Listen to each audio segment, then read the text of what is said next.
کہ منافق کا کوئی عمل قبول نہیں.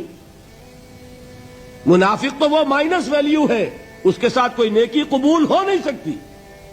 کیا عبداللہ ابن ابی کی نمازیں قبول ہوئی؟ اگرچہ وہ نماز حضور کی امامت میں ادا کی جا رہی ہے، لیکن کیا اس کی نماز قبول ہو سکتی تھی؟ وہ آپ کو یاد ہوگا واقعہ، جب مرا ہے وہ شخص رئیس المنافقین عبداللہ ابن ابی،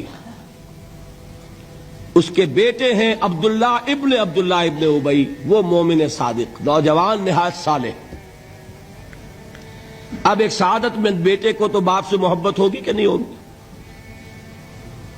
وہ بیٹا حاضر ہوتا ہے حضور کی خدمت میں، حضور میرے والد کا انتقال ہو گیا، آپ اپنا کرتا عنایت فرما دیجئے تاکہ میں اس کو کفن دوں. حضور نے سوچا اور کرتا اتار کے دے دیا. حضرت عمر کھڑے ہو گئے، وہ تو تھے نا، ان کا جلال اور ضبط نہیں کر سکتے تھے، ان کا وہ انداز تھا جو حضرت موسیٰ کا تھا. تو حضرت موسیٰ علیہ السلام خاموش نہیں رہ سکتے تھے. انک لن تستطیع معی صبرا، یہی معاملہ حضرت عمر فاروق کا تھا. کھڑے ہو گئے، حضور کیا کر رہے ہیں؟ اس دشمن خدا کو آپ اپنا کرتا دے رہے؟ اس نے یہ کیا، اس نے یہ کیا، اس نے یہ کیا. حضور مسکرا کر فرماتے ہیں، عمر میرا کرتا اسے اللہ کے عذاب سے نہیں بچا سکے گا. اس نیک اور صالح نوجوان نے آ کر مجھ سے ایک بات کہی، مجھ سے سوال کیا نا، کیا میری شرافت اور مروت اسے گوارا کر سکتی ہے کہ اس کا ہاتھ میں خالی لوٹا دوں؟ لیکن یہ نہیں کہ میرا کرتا اسے عذاب سے بچا لے گا.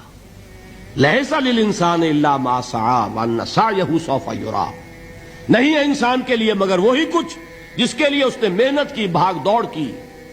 جو کمائی کی ہے وہی ملے گا، اور جو کمائی ہے وہ ضائع نہیں کی جائے گی، وہ دکھا دی جائے گی. یہ ہے تمہاری کمائی. بات جو ہو رہی تھی اس کو سمجھیے. منافق اندر جو کچھ ہے وہ ہے اور اللہ جانتا ہے. اللہ کا رسول جانتا تھا لیکن اس نے اس کو چھپایا اور تاکید کر دی، جس کو بتایا بھی. ایک صاحب ہیں حضرت حذیفہ ابن یمان، کچھ منافقوں کے نام بتا دیے تھے آپ نے. یہ میں واقعہ آپ کو پورا سناؤں گا جبکہ نفاق پر گفتگو ہوگی، لیکن ساتھ ہی کہہ دیا تھا دیکھنا کسی کو بتانا نہیں، یہ میرا راز ہے تمہارے پاس. اب لوگ ان سے پوچھتے بھی تھے، وہ بتاتے نہیں تھے. ان کا نام پڑ گیا صاحب سر النبی، یہ نبی کے رازدان ہیں، ان کے پاس نبی کا ایک راز ہے، وہ راز ہی رہا. میں بتاؤں گا کہ کس نے پوچھا تھا، وہ تب نفاق کی حقیقت سمجھ میں آئے گی. بہرحال یہ بات سمجھ لیں، قانوناً ایک شخص مسلمان ہے، حقیقت کے اعتبار سے اس کی تین شکلیں ہو سکتی ہیں. یا مثبت طور پر مومن اور ایمان کے درجات بے شمار ہوں گے، +1 سے لے کر +انفینٹی تک. یا منفی طور پر منافق، -1 سے لے کر اور -انفینٹی تک. اور درمیان میں ایک زیرو کا مقام بھی ہے، نہ منافق نہ مومن، بس وہ مسلمان ہے. وہ ہے جس کو فرمایا گیا ان تطیعوا اللہ ورسولہ.